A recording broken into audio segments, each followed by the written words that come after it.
Mungkin juga boleh menggunakan taktik untuk menakutkan pengundi Cina. Okey, mesti sokong PH dan DAP. Jikalau tidak, gelombang hijau biru ni akan melanda seluruh negara.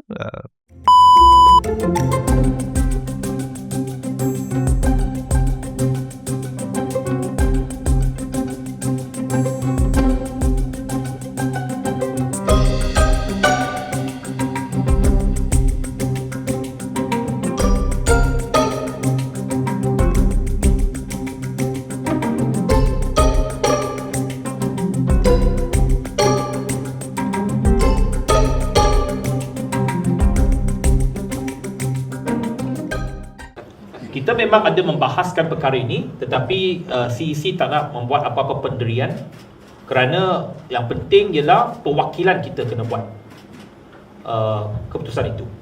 Jadi kita tak nak ada apa-apa pendirian untuk memandu keputusan perwakilan. Kalau letak jawatan, adakah ia akan mengubah sifir? Saya rasa jikalau PRU dijalankan lebih awal sikit, mungkin bulan Oktober, saya rasa DAP masih lagi ada momentum yang dibawa dari PRN Negeri Sembilan.